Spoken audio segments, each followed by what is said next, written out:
ونتوكل عليه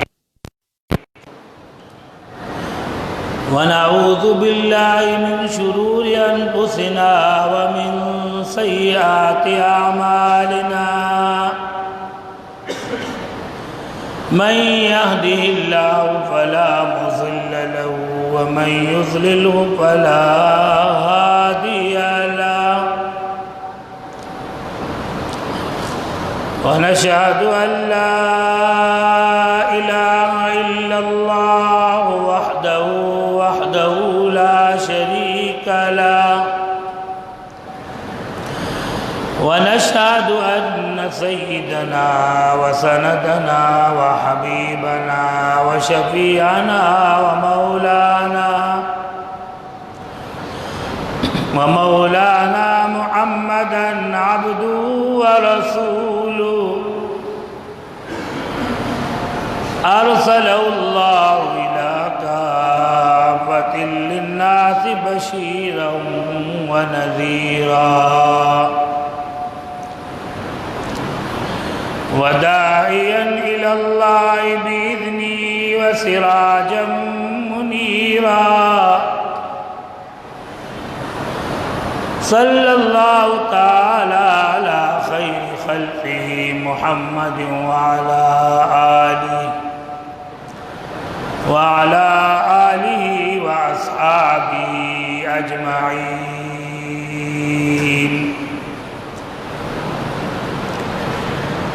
أما بعد فأعوذ بالله من الشيطان الرجيم بسم الله الرحمن الرحيم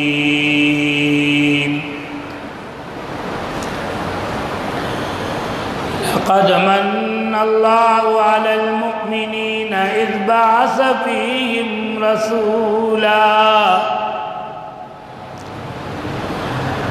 رسولا من أنفسهم يتلو عليهم آياته ويزكيهم ويعلمهم الكتاب والحكمة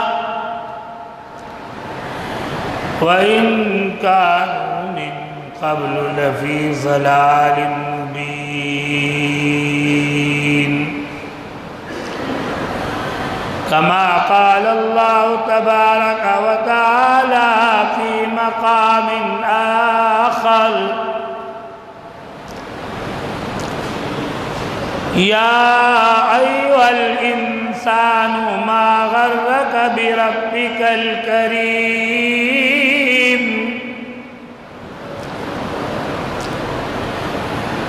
الذي خلقك فسواك فعدلك في أي صورة ما شاء ركبك كلا بل تكذبون بالدين وإن عليكم لحافظين كراما كاتبين يعلمون ما تفعلون إن الأبرار لفي نعيم وإن الفجار لفي جحيم يصلونها يوم الدين وما هم عنها بغائبين وما أدراك ما يوم الدين ثم ما أدراك ما يوم الدين يوم لا تملك نفس لنفس شيئا والأمر يومئذ لله فقال النبي صلى الله عليه وسلم من يرد الله به خيرا يفقهه في الدين وصدق رسوله النبي الكريم رب اشرح لي صدري ويسر لي أمري واحلل عقدة من لساني يفقهوا قولي رب زدني علما رب زدني علما سبحانك لا علم لنا إلا ما علمتنا إنك أنت العليم الحكيم اللهم صل على محمد وعلى آل محمد كما صليت على إبراهيم وعلى آل إبراهيم إنك حميد مجيد اللهم بارك على محمد وعلى آل محمد كما باركت على إبراهيم وعلى آل إبراهيم إنك حميد مجيد محترم بزرگوں، عزیز دوستو، ماہ ربیع الاول کا پہلا جمعہ ہے جس میں ہم سب دعوت و تبلیغ کے نسبت سے جمع ہے۔ ربیع الاول کا وہ مبارک مہینہ ہے کہ جس مہینے میں سرکار دو عالم صلی اللہ علیہ وسلم اس دنیا میں تشریف لائے اور اللہ کے نبی صلی اللہ علیہ وسلم کا دنیا میں بھیجنا اللہ کا انسانیت کے اوپر، مخلوق کے اوپر ایک عظیم احسان ہے، اور ایسا احسان ہے کہ جس کو اللہ نے خود جتلایا، جس احسان کو اللہ نے خود اس پر ناز کیا کہ میں نے آپ پر احسان کیا، اس لیے کہ سرکار دو عالم صلی اللہ علیہ وسلم کے آنے سے پہلے دنیا جس دور سے گزر رہی تھی اس دور کو دور جہالت کہا جاتا ہے۔ اس دور میں انسان تو تھے لیکن بشکل انسان تھے۔ قرآن کریم نے ان کو اولئک کالانعام کہا کہ وہ لوگ جانور تھے، بلکہ قرآن کریم کا غصہ ٹھنڈا نہیں ہوا، آگے فرمائے بل ہم اضل، وہ جانوروں سے بھی نیچے لوگ تھے جو معمولی باتوں کے اوپر صدیوں لڑتے تھے، ان کا لڑائیاں ختم نہیں ہوتے تھی صدیوں پہ، ان کے قبائل آپس میں لڑتے تھے، لاشیں گرتی تھی، خونریزیاں ہوتی تھی، اور وہ لوگ جو اتنے گزرے ہوئے لوگ تھے کہ اپنے زندہ بچیوں کو بھی درگور کر جاتے تھے، اپنے دل کے ٹکڑوں کو، اپنے بچیوں کو زندہ درگور کرتے تھے۔ ایسا اندھیری رات میں، اس دور میں اللہ نے اپنے محبوب کو بھیجا، تو یقیناً اللہ کے محبوب کا بھیجنا اللہ کا احسان تھا کہ جس پر رب العالمین نے خود ناز کیا کہ لقد من اللہ، میں نے احسان کیا، یا اللہ آپ کا احسانات تو ہم پر بہت زیادہ ہے، لیکن رب العالمین نے کبھی اپنے احسان کو جتلایا نہیں۔ ہمیں تو حکم ہے کہ یا ایھا الذین آمنوا لا تبطلوا صدقاتکم بالمن والعذا، کہ اے ایمان والو کسی کے ساتھ اچائی کرو تو جتلاؤ نہیں، کسی غریب کے ساتھ مدد کرو کسی کے ساتھ اچھائی کرو، بھلائی کرو، بہن بھائیوں کے ساتھ، کسی محتاج کے ساتھ، کسی معذور غریب کے ساتھ، کسی رشتہ دار کے ساتھ، کسی کے ساتھ اچھائی کرو تو دنیا میں اسے جتلاؤ نہیں، اسے برباد نہیں کرو۔ لا تبطلوا صدقاتکم بالمن والعذا، کسی کو تکلیف نہ دو کہ آپ میرے مال پہ پلے ہو، آپ کو ہمارے گھر سے ملتا ہے، دیتا اللہ کا حق ہے، اللہ نے دیا ہوا ہے، اللہ نے حکم دیا ہے کہ وہ آپ کو زکوٰۃ دو، اپنے مال کو پاک کر دو، صاف کر دو۔ تو اپنا زکوٰۃ دے کے بھی لوگ جتلاتا ہے کہ ہمارے یہاں سے فلاں بندہ آتے ہیں، اپنا بہنوں پہ لوگ جتلاتا ہے، غریب بہن کے ساتھ تعاون کرتا ہے تو اس کو جتلاتا ہے، غریب بھائی کے ساتھ تعاون کرتا ہے، تھوڑا سا اونچ نیچ آ جائے تو کہتا ہے ہمارے یہاں سے پلتے ہو، ہمارے یہاں سے آپ کو ملتا ہے۔ بس اس جملے نے آپ کا سب کچھ برباد کر دیا۔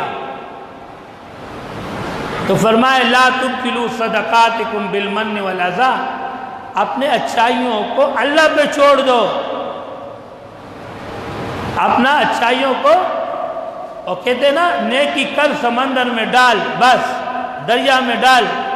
کسی کے ساتھ اچھائی کر کے بلا دو اس کو، وہ تم نے اللہ کے لیے کیا، وہ بندہ اچھا ہے آپ کے ساتھ یا برا ہے، آپ کا بھائی آپ کے ساتھ اچھا ہے یا برا ہے، آپ کا بہن پھوپھی خال آپ کے ساتھ ماسی اچھا ہے یا برا ہے، آپ چھوڑ دو ان باتوں کو، آپ نے اللہ کے لیے کیا، اللہ پر چھوڑ دو، اس کا نتیجہ اللہ آپ کو خود دے گا، وہاں ضائع نہیں ہوتے ہیں، آپ جس کے لیے دیتے ہو وہاں ضائع نہیں ہوتا۔ تو ہمیں تو حکم ہے کہ جتلاؤ نہیں، اس لیے کہ ہمارا کوئی اوقات نہیں ہے، ہم کوئی چیز ہی نہیں ہے، ہم کیا، ہمارا جتلانا کیا ہے؟ رب العالمین بڑا ذات ہے، وہ خالق ہے، وہ مالک ہے، اس دنیا کو پیدا کرنے والا ہے، اس سے بڑا کوئی ہے ہی نہیں، وہ جتلا سکتا ہے۔ لیکن انہوں نے بھی بہت احسان کر کے ہمیں نہیں جتلایا، اس رب العالمین نے بہت احسانات کیا لیکن ہمیں نہیں جتلایا۔ فرمایا افلا ينظرون الى الابل كيف خلقت افلا ينظرون الى الابل كيف خلقت، اے لوگو اونٹ کے طرف دیکھو، اس کا عجیب انداز کو، اونٹ کو دیکھو کیسے تیرے رب نے بنایا۔ یہ اس وقت کی بات ہے نا، مکے کے لوگوں کو مخاطب کر رہا ہے، اس دور کا بات تو نہیں ہو رہا ہے۔ اس دور میں اونٹ ایک عجیب چیز ہے، اس کا قد و قامت، اس کا جسامت، ان لوگوں کا اللہ مخاطب کر رہا ہے۔ اگر اس دور میں یہ کہا جاتا کوئی جہازوں کو دیکھو ہوا میں اڑ رہے اور سمندر کے اوپر بڑے بڑے جہاز تیر رہے، کشتیاں لانچ تیر رہے، اور اتنے سے آلے سے آپ پوری دنیا کو ملا سکتے ہو، آپ یہاں سے لے کر دنیا میں بات کر سکتے ہو، اس سے دنیا تو سمٹ گئی۔ جو مہینوں کے سفر تھے وہ گھنٹوں میں ہونے لگے، دنوں میں ہونے لگے، دنوں کا سفر گھنٹے میں ہونے لگے، دنیا تو سمٹ گئی۔ آپ یہاں بیٹھ کے پورے دنیا ملا کے بات کرتے ہو۔ اگر ان لوگوں سے یہ کہا جاتا تو ان کے سمجھ میں نہیں آتا۔ آج اس دور میں اللہ نے ہمیں بتایا کہ اللہ کے کتنے بڑے احسانات ہیں، یہ دنیا کو دیکھو، یہ اللہ پیدا کر رہا ہے۔ وَيَخْلُقُ مَا لَا تَعْلَمُونَ وَيَخْلُقُ مَا لَا تَعْلَمُونَ، اللہ نے اس وقت کہہ دیا تھا جب تک دنیا چلے گا تو آپ عجیب عجیب تخلیق دیکھو گے، دنیا میں عجیب عجیب تخلیق دیکھو گے، جتنا وقت گزرتا ہے کتنا عجیب تخلیق، وہ علیحدہ بات ہے کہ باقی چیزیں ختم ہو گئی۔ پاسے نے تو باتوں کو مطلب ہے کہ گینٹوں کا، سپروں کا، یہ سب کچھ تو کم ہو گیا، لیکن دلی محبت ختم ہو گیا، اور جو محبت پہلے ہوا کرتا تھا ایک دوسرے سے وہ ختم ہو گیا۔ ایک دوسرے کا ملنے کا جو محبت تھا، ملاقات کا جو محبت تھا، آپ کے یہاں آنا، میرا آنا جانا، وہ چیز ابھی دنیا سے رخصت ہو گئی۔ لیکن ایک اللہ کا قدرت ہے ایک سینسی نظام ہے، اللہ چلا رہا، اللہ بتا رہا ہے کہ اللہ سب کچھ کرنے والا ہے، وہ یہ سب کچھ کر رہا ہے۔ تو فرمایا افلا ينظرون الى الابل كيف خلقت والى السماء كيف رفعت۔ آپ کہو گے کہ کوئی کمال دکھانے والا بندہ ہے، کمال دکھاتا ہے، ارے دنیا کا سردانوں کا کیا کمال ہوگا، دنیا کے لوگوں کا کیا کمال ہوگا۔ کمال والا تو وہ ذات ہے کہ اتنے بڑے آسمان کو بنایا، کہیں ستون نہیں لگا۔ کتنا بڑا آسمان ہے، کہیں سے اس کو کوئی پیلر نہیں، کوئی ستون نہیں، کوئی اس کے قابو کرنے کا آلات نہیں۔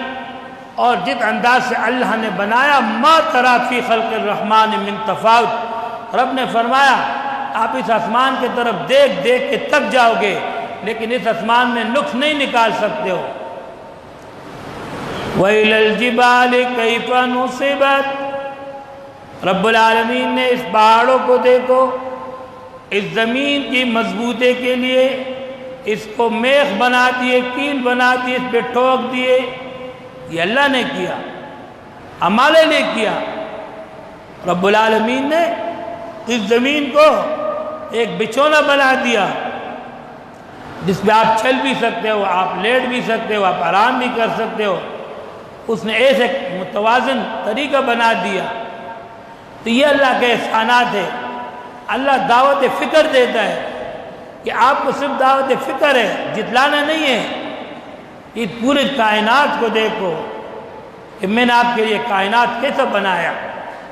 اگر آپ کو دنیا میں بھیجا تو دنیا میں آپ کے جانے سے پہلے آپ کے لیے انتظام بھی کر دیا۔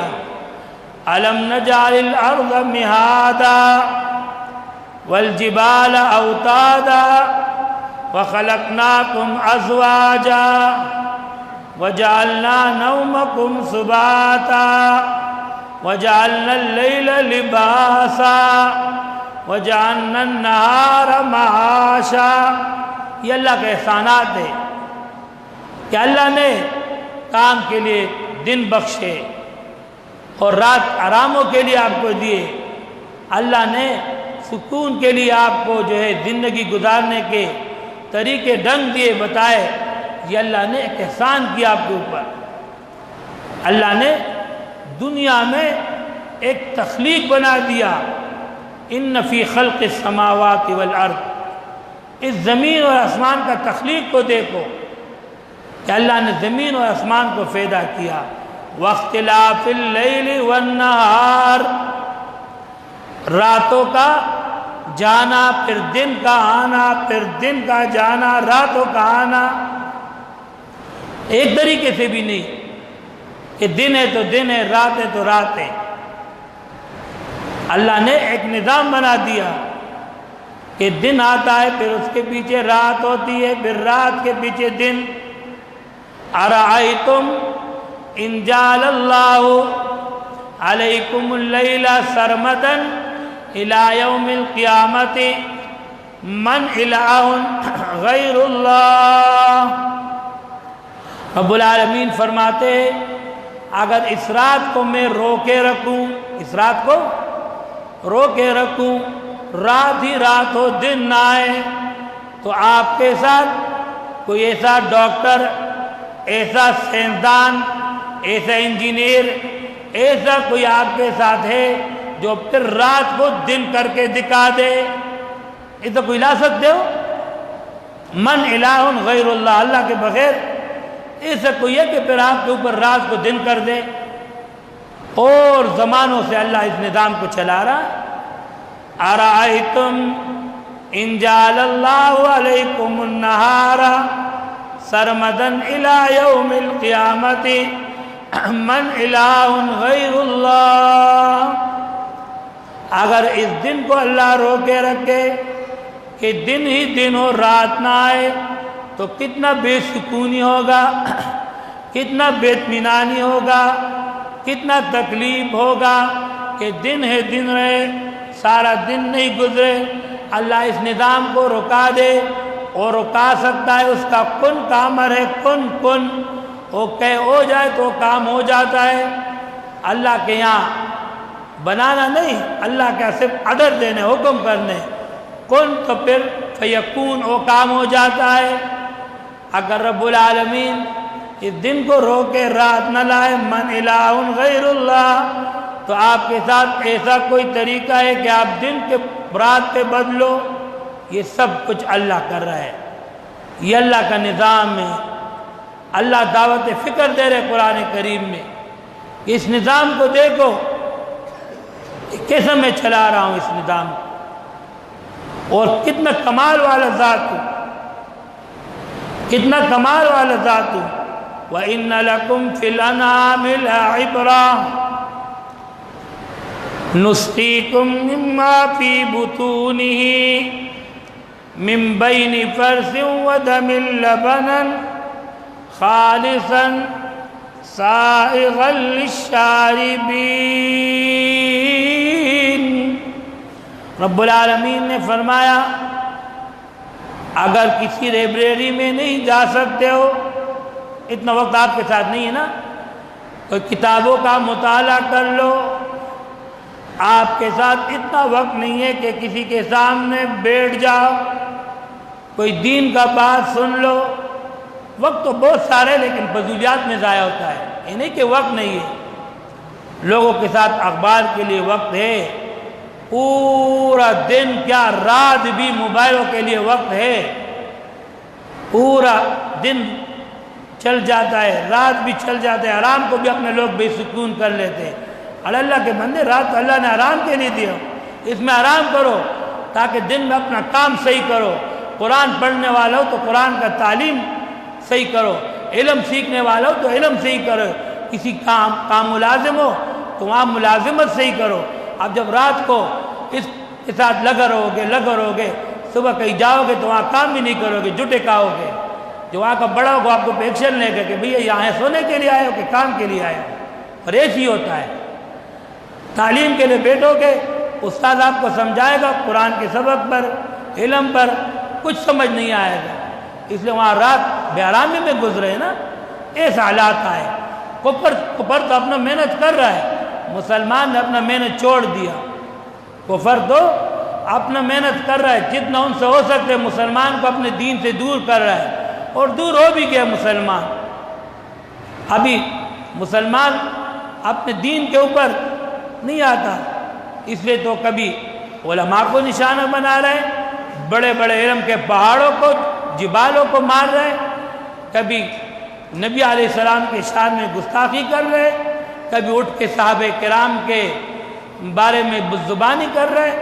ان کو یہ جرأت مل گیا، اس لیے کہ مسلمان تو اپنے کام سے ہٹ گیا، ورنہ جرأت کیا ہے کہ کوئی ہمارے نبی علیہ السلام کے بارے میں گستاخی کرے، کسی میں جرأت کیا ہے کوئی صدیق اکبر کے بارے میں بھونکے، کسی میں جرأت کیا ہے کوئی فاروق اعظم کے بارے میں کہے، کوئی صحابہ کرام کے بارے میں کہے، یہ ہو ہی نہیں سکتا۔ مسلمان کے ملک میں مسلمان رہ رہو، 98% سے زیادہ مسلمان ہو، وہاں کوئی کھڑا ہو کے صدیق کے بارے میں بولے گا، فاروق اعظم کے بارے میں ہوگا بولے گا، اصحاب رسول کے بارے میں ہوگا، یہ ہو ہی نہیں سکتا۔ اس ملک میں علماء زندہ ہے، اس ملک میں طالب علم زندہ ہے، اس ملک میں بسنے والے 98% سے زیادہ مسلمان ہے، یہ نہیں ہو سکتا۔ اگر کسی کا یہ خام خیالی ہو، جان تو اللہ کیا آنی جانیے، اگر ہم سے علماء کرام چلے گئے اللہ ان کو بڑے درجے دے گا۔ ان کا ارمان بھی یہ ہوتا ہے کہ ہم دنیا سے غیرت پہ چلے جائے، شہادت کا موت کو اللہ کے محبوب نے مانگا ہے کہ یا اللہ آپ کے دین کے لیے مجھے زندگی بھی ملے، شہادت بھی ملے، زندگی بھی ملے، شہادت بھی ملے۔ تو یہ مسلمان کو اپنا آپ کو پہچاننا چاہیے کہ ہم دنیا میں کس لیے آئے، اللہ نے اس پورے نظام کو ہمارے لیے کیسے بنایا۔ تو فرمایا وَإِنَّ لَكُمْ فِي الْأَنْعَامِ لَعِبْرَةً نُسْقِيكُم مِّمَّا فِي بُطُونِهِ مِن بَيْنِ فَرْثٍ وَدَمٍ لَبَنًا خَالِصًا سَائِغًا لِلشَّارِبِينَ۔ جب دودھ کے ایک گلاس کو سامنے رکھو تو پینے سے پہلے سوچو یہ دودھ کہاں سے آیا، کس نے بھیجا، اس لیے کہ جن جانور نے بھینس گائے نے چارہ کھایا وہ بھی سبز، اس کے رگوں میں دوڑنے والا خون بھی سرخ، وہاں گندگی کا ایک راستہ بھی چل رہا ہے، اتنا غلیظات میں سے، ان چارے میں سے، ان بوبر میں سے، اس خون میں سے لبنن خالصاً سائغا للشاربین، رب العالمین آپ کے برتن میں خالص دودھ آپ کو عطا کرتا ہے۔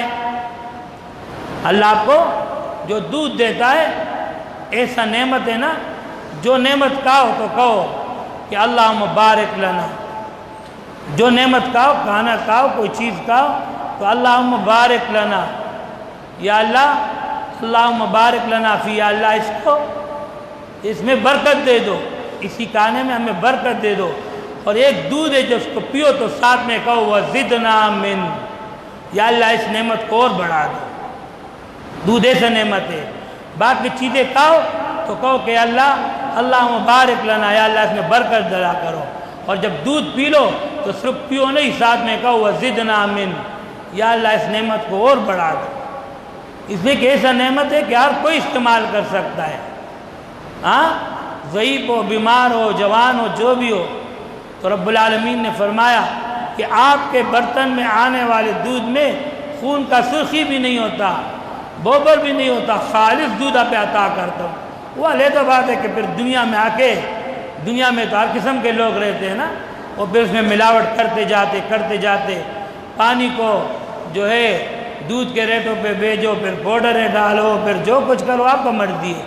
اللہ کے ہاں سے لبنن خالصاً سائغا للشاربین، اللہ کے ہاں سے خالص دودھ آپ کو ملتا ہے۔ یہ کتنا اللہ کا بڑا نعمت ہے۔ جس راستوں سے آتا ہے اس راستے پہ تو غور کرو۔ اگر آپ کے اس نعمت میں خون کی سرخی ہو، بوبر کے بدبو ہو، یا چھارے کا کوئی نشان ہو تو آپ اسے قبول نہیں کرو گے، تو اللہ نے اسے خالص بنا دیا۔ تو یہ اللہ نے دنیا میں اپنے اتنے توحید، اپنے وحدانیت کے کرشمے بتائے کہ رب العالمین نے دنیا میں آپ کے لیے کیا کچھ کیا۔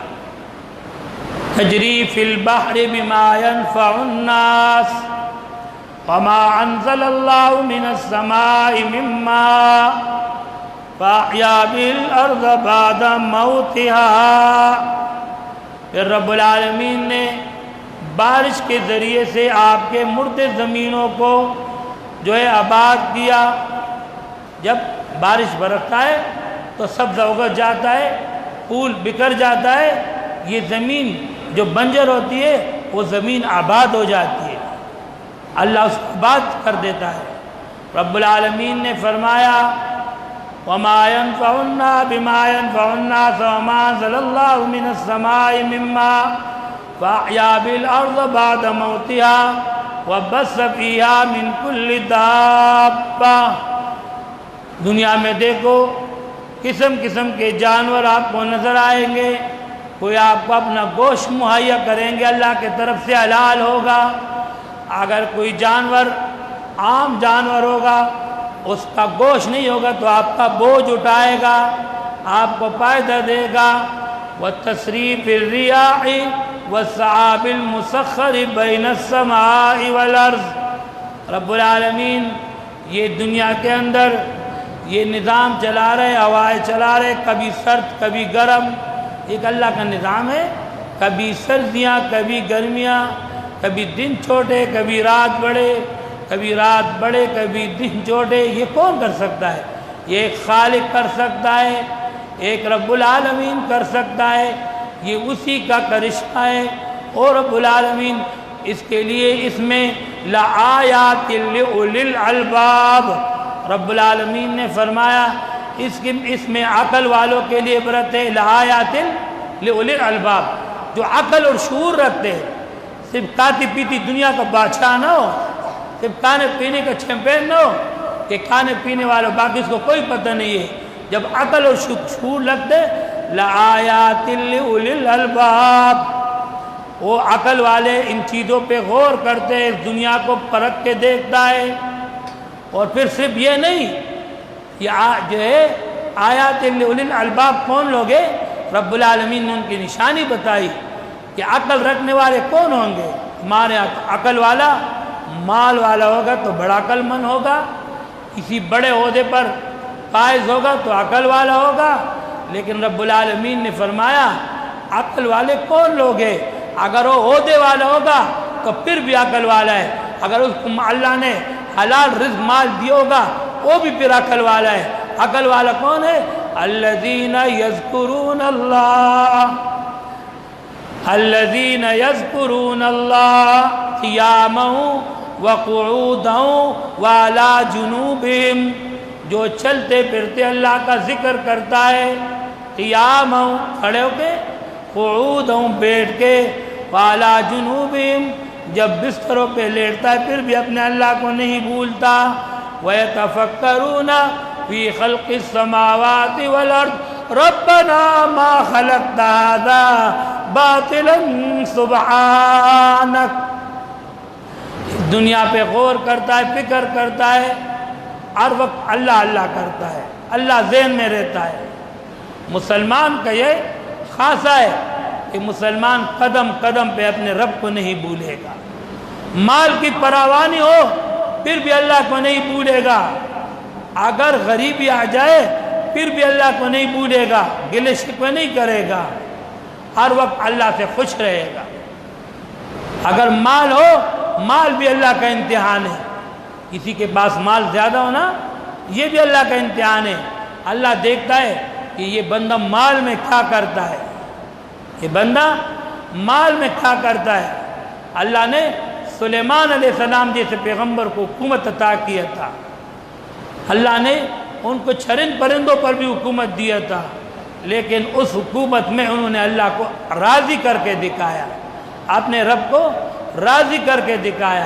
تو اس لیے مال دے کے بھی اللہ آزماتا ہے کہ یہ بندہ اس مال کے ساتھ کرے گا کیا، عیاشیاں کرے گا، یہ عشائیوں میں اڑائے گا، فضولیات میں اڑائے گا، یا دین پر لگائے گا، یا دین کے کاموں میں لگائے گا، یا اچھے جگہوں میں لگائے گا، یا کسی غریب کے ساتھ اس مال سے تعاون کرے گا، یا خود اچھائی رزق حلال کھائے گا، اپنے آپ کو بھی بروں سے بچائے گا، اپنے اولاد کو بھی برائیوں سے بچائے گا، اس مال کو اڑائے گا نہیں۔ اس لیے کہ اس مال کا تو پوچھنا ہے قیامت کے دن، اللہ فرمائے گا کہاں سے کمایا تھا، کہاں پہ لگایا۔ یہ نہیں کہ ہمارے پاس مال ہے تو اس کا پوچھ گچھ نہیں اس کا پوچھ گچھ ہے، بے شک مال آپ کا ہے، مال کا مالک اللہ نے آپ کو بنایا ہے، دنیا میں تو آپ سے کوئی نہیں پوچھے گا، لیکن بروز قیامت پوچھا جائے گا کہ یہ مال کہاں سے کمایا تھا، کہاں لگایا تھا، آپ کا کمائی کے ذرائع کیا تھے، آپ کا لگانے کا ذرائع کیا تھے، آپ کو جوانی ملی تھی، آپ نے جوانی میں کیا کیا، اللہ کا عبادت کیا کہ نہیں، نماز پڑھا کہ نہیں، کسی غریب اور نادار کا آپ کا جوانی کام آیا کہ نہیں، کہ آپ کا صرف جوانی اللہ تللو میں لگا، آپ کا جوانی صرف خرمستیوں میں لگا، آپ کا جوانی یہاں وہاں لگا۔ اس جوانی کا پوچھا جائے گا، یہ چند دن کا مہمان ہوتا ہے جوانی، جب بندہ بڑا مست ہوتا ہے نا، یہ چند دن کا خون کا روانی ہوتا ہے، یہ پھر چلے جاتا ہے، پھر یہ نہیں واپس آتا ہے، پھر بندہ بہت ہاتھ مڑوڑتا ہے کہ میرے جوانی آ جائے، میں سجدے کروں، میں نمازیں پڑھوں، اس لیے کہ جوانی کا ایک سجدہ پھر بڑھاپے کے سجدوں کا مقابلہ تو نہیں کر سکتا، وہ بھی غنیمت ہے کسی کو نصیب ہو جائے۔ بہت بدقسمت ایسا ہوتا ہے کہ بڑھاپے میں بھی اللہ کے در پہ نہیں آتا، حالانکہ داڑھی پہ سفید لگ جائے تو یہ آپ کو اشارہ دے رہا ہے کہ آپ کے دنیا کا جانے کا وقت آ گیا، جاءکم النذیر۔ آپ کا ایک ڈرانے کا طریقہ یہ ہے کہ اللہ آپ کو بتا رہے کہ آپ دنیا سے جانے والے ہو، لیکن پھر بھی بہت لوگوں کو یہ نصیب نہیں ہوتا، کوئی بڑھاپے میں بھی، کوئی اس عمر بیماری میں بھی اللہ کے در پہ آئے تو اللہ غفور الرحیم ہے، اللہ غفور الرحیم ہے، اللہ معاف کرنے والا ہے۔ بہتوں کو تو یہ بھی نصیب نہیں ہوتا، لیکن جوانی کا عبادت کوئی اور چیز ہوتا ہے، جوانی میں اللہ کو یاد کرنا یہ کوئی اور چیز ہے، اس پہ اللہ فخر کرتا ہے۔ رب العالمین فرشتوں سے کہتے ہیں، فرشتوں دیکھو اس بندے کو، اس کا جوانی ہے، یار گناہ کے اوپر قادر ہے، اور گناہ کر سکتا ہے لیکن میرے ڈر سے نہیں کرتا۔ اذان ہو جائے، مسجد کی طرف آ رہا ہے نوجوان، اللہ خوش ہو رہا ہوتا ہے، فرشتوں کو کہتے جھک کے دیکھو اس نوجوان کو، اس کے سر کے اوپر ٹوپی، اس کے کندھے کے اوپر رومال، اس کا لباس کو دیکھو، اس دور میں بھی یہ انگریز کا پیروکار نہیں ہے، یہ محمد عربی کا پیروکار ہے۔ اس دور میں بھی آج لوگ کہتے ہیں نا، آپ کسی کو دیکھ لو، اس کا پینچے اوپر ہو، سنت طریقے سے پینچے اوپر ہو، اس کا سادہ کپڑے ہو، سر پہ رومال ٹوپی ہو، تو کہتے یار یہ وہ دور تو نہیں ہے۔ ہاں یہ وہی دور ہے، ہمیں محمد عربی کے سنت پر ناز ہے، ہمیں کفر پہ کوئی ناز نہیں ہے، ہم محمد عربی کا پیروکار ہے۔ ہم اللہ سے یہ دعا کرتے کہ یا اللہ اسی زندگی میں موت آ جائے، ہمیں موت پیغمبر کے سنتوں میں آ جائے۔ آج کوئی شادی کرے، بچے کا بچی کا عالم سے پوچھے یا اسے علم ہو کہ ہمیں کیسا شادی کرنا ہے، ولیمہ دے سنت طریقے سے، شادی کرائے سنت طریقے سے، تو کہتے بھائی رشتہ دار کیا کہیں گے، اس نے تو پیسے سے، آپ لوگ تو بہت باتیں کرتے ہیں نا، ارے دیکھو پیسے سے آپ نے آپ کو چرایا، پیسے بچانے کے لیے یہ سا کام کیا، سادہ کام کیا، مختصر ولیمہ دیا، اور پیغمبر نے فرمایا کہ سب سے بڑا شادی ہوئے کہ جس پہ سب سے کم خرچہ ہو جائے، سب سے بڑا شادی ہوئے جس میں کم خرچہ ہو جائے۔ آج لوگوں نے شادی کو بڑا مشکل بنا دیا، بڑا مشکل بنا دیا، تو کیا ہو رہا ہے؟ گناہ ہو رہا ہے نا۔ صحابہ کرام کے دور میں یہ نہیں ہوتا تھا، چلتے چلتے چلتے، وہ تو عجیب لوگ تھے نا، عجیب لوگ تھے، ان کا تو اللہ نے ایسے تو تعریف نہیں کیا کہ سچے مومن ہیں، یہ کامیاب لوگ ہیں۔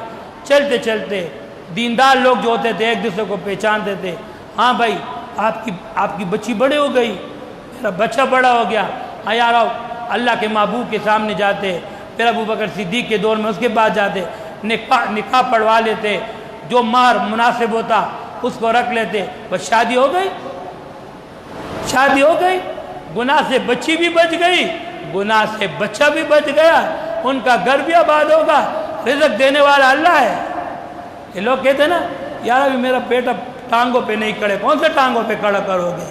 ٹانگوں پہ تو چل رہا ہے، ٹانگوں پہ تو کھڑے، اس کا آپ نے چھوڑ دے بیچارے کس عمر میں آ گئے، بچی جیز کے لعنت کے مارے، جیز کے وجہ سے کہ والدین غریب ہوتا ہے، دنیا کیا کہے گا، اس نے بچی کے لیے کچھ نہیں کیا، اور لوگ بھی ایسے ہیں، اگر آپ بچی کے لیے کچھ نہ بھی کرو تو اگلے کہتے آپ کے ساتھ کیا آیا، آپ میرے گھر میں آئے تو کیا لایا، آپ نے تو ایک لوٹا بھی نہیں لایا، آپ نے اب بھائی یہ تو دین نہیں ہے یار، پیغمبر نے تو ہمیں یہ نہیں بتایا، ہمیں تو یہ بتایا کہ مہر بھی شور کے گھر سے رکھا جائے گا، گھر سے جیب میں نہیں ہے۔ آپ دیکھو اللہ کے نبی نے کیا جیب دیا تھا اپنے بچی کو، معمولی سا جیب، معمولی سے برتن، معمولی سے، کہ آپ حضرت فاطمہ سے بڑی ہو، آپ حضرت فاطمہ رضی اللہ تعالیٰ عنہ سے بڑی ہو، آپ کیا اس پیغمبر کی بیٹی سے بڑی ہو، کیا آپ حضرت عثمان حضرت علی رضی اللہ تعالیٰ عنہ سے بڑے ہو کہ آپ کی شادیوں میں؟ تو یہ کیا ہو گیا؟ یہ دنیا سارا گناہ کے طرف چلا گیا۔ جب دین پہ عمل نہیں ہوگا پھر گناہ ہی ہوگا نا۔ جب آپ نے نکاح کو مشکل کر دیا تو لوگوں نے زنا کو توبہ توبہ آسان کر دیا۔ جب نکاح مشکل ہوا تو دوستو زنا آسان ہوا۔ اگر یہ نکاح میں اتنا خرافات نہیں ہوتے تھے، پیغمبر کا طریقہ ہوتا تھا، سنت طریقہ ہوتا تھا، آپ یقین مانو کہیں زنا نہ ہوتا تھا، کہیں گناہ نہ ہوتا، کہیں ہمیں توبہ توبہ سننا نہیں پڑتا، پلان جگہ یہ ہوا، پلان جگہ یہ ہوا، پھر اس میں اللہ معافی دے قتلوں تک لوگ چلے جاتے ہیں۔ غیرت ہوتا ہے نا، غیرت بھی تو ایک چیز ہوتا ہے، لیکن غیرت سے پہلے ہمیں اپنے نبی کا طریقہ تو دیکھنا چاہیے کہ ہمارے نبی کا طریقہ کیا ہے۔ ہم ان طریقوں پہ 100% چلے۔ لا الہ الا اللہ محمد الرسول اللہ، لا الہ الا اللہ محمد الرسول اللہ۔ کیا مانا؟ یا اللہ میں نے آپ کو مانا ہے، آپ کے پیغمبر کو مانا ہے، اب ہمارے لیے رہنما یہ پیغمبر ہے، ابھی ہمارا رہنما یہ پیغمبر ہے، ہم دنیا کے رواجوں کو نہیں دیکھیں گے، ہم دنیا کے رسموں کو نہیں دیکھیں گے، ہمارے تو سارا ہندو کا رسم ہے۔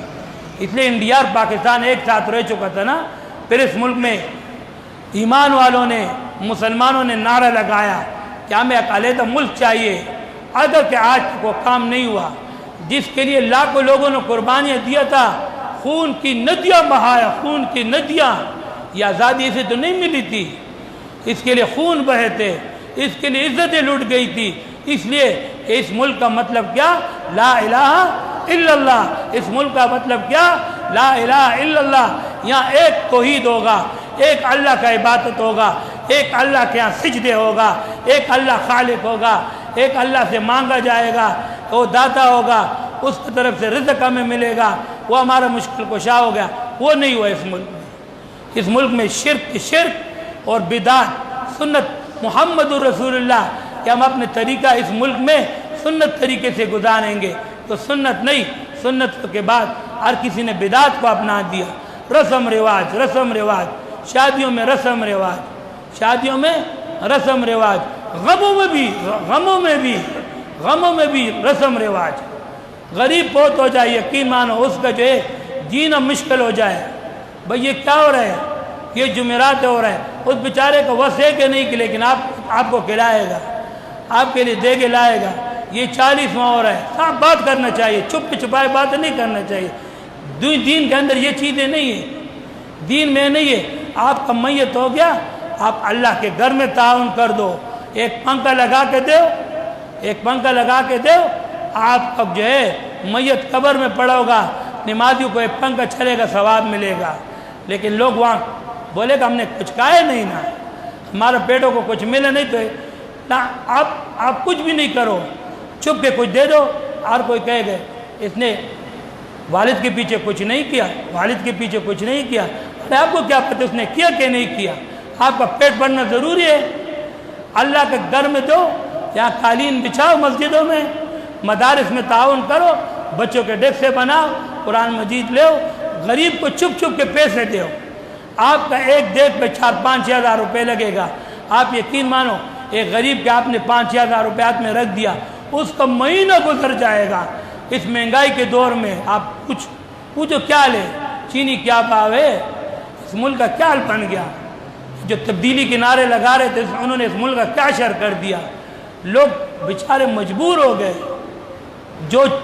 جن چیزوں کا ریٹ 70 سال میں اتنا نہیں بڑھا تھا، 2-3-2.5 سال میں اس سے دگنے ہو گئے، ایسا تبدیلی آ گیا۔ تو لوگ بیچارے پریشان ہیں، ان کے ساتھ غریبوں کے ساتھ تعاون کرو تو ان کے دل سے دعائیں نکلے گا، وہ دال روٹی کھائے گا، پورا مہینہ آپ کے میت کے لیے، آپ کے بیماری کے لیے دعائیں کرے گا، آپ کے لیے اچھائی کرے گا۔ تو رب العالمین ہم سب کو عمل کرنے کا توفیق دے دے۔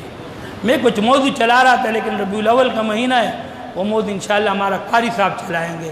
آئندہ جمعے سے انشاءاللہ ہمارا قاری صاحب، قاری محمد سلیم نعمانی صاحب، ہم سب کے امام اس مسجد کے، انشاءاللہ ابھی آج وہ ثوابی میں جمعہ پڑھا رہے ہیں، ثوابی میں اس کے جمعے کا خطاب ہے، وہاں جمعہ پڑھا رہے ہیں۔ انشاءاللہ آئندہ جمعہ اپنے اس مسجد کوثر میں خود آ کے پڑھائیں گے، انشاءاللہ پہنچیں گے تو آئندہ جمعہ قاری صاحب کا ہوگا۔ اور یہ اللہ رب العزت کا، اللہ کا احسان ہے آپ لوگ مسجد والوں کے اوپر بھی سب کے، کہ قاری صاحب نہیں ہوتا ہے پھر بھی الحمدللہ یہ مسجد اللہ چلاتا ہے، اس لیے کہ ان کا بیٹا ہے قاری ارشد صاحب نمازیں پڑھاتا ہے، مسجد کا خدمت کرتا ہے، ہر قسم کا دیکھ بھال کرتا ہے مسجد کا، اور اس مصلی ممبر کو بھی سنبھالتا ہے۔ پچھلے میں جمعے کو یہاں رہا تھا، میں بھی بیمار ہوں، آنکھوں کا معذوری تو میرا اپنا جگہ، تو پہلے سے ابھی کمر کا آپریشن بھی ہوا ہے، تو چلنا، وہ کمر کا آپریشن کی وجہ سے چلنا پھرنا بھی دشوار ہو گیا، کھڑا ہونا بھی دشوار ہو گیا۔ تو پہلے جمعے کو مجھے اتنا غم تھا، میں نے کہا یہ خطبہ پڑھنا پڑے گا، کھڑا ہو کے نماز پڑھانا پڑے گا، یہ کیا ہوگا؟ لیکن قاری صاحب نے مجھے کہا کہ حافظ صاحب آپ غم نہ کرو، انشاءاللہ ہم کرے گا۔ ہم نے اس کو دانت دیا کہ آپ کرو، کھڑا ہو جاؤ، خطبہ پڑھو، نماز پڑھو، اللہ کا گھر کا خدمت ہے، سنبھالو۔ یہ کچھ گھبرائے ہوئے تھے خطبہ پڑھنے سے، کبھی بندے کام نہیں کرتا نا، اس سے گھبراتا ہے۔ تو نمازیں تو ماشاءاللہ پڑھاتے، لیکن ممبر پہ کھڑا ہو کے خطبہ پڑھنا تو ذرا انسان کو مشکل لگتا ہے۔ تو میں نے ان کو حوصلے دیے، تو الحمدللہ انہوں نے میرے حوصلے سے کھڑا کو خطبہ بھی پڑھا، مجھے خوشی ہوا، نماز بھی پڑھایا۔ تو اللہ ان کے بچوں سے، قاری صاحب سے اور دن کا خدمت لے لے۔ اور یہ مسجد ہے، یہ ہم سب کا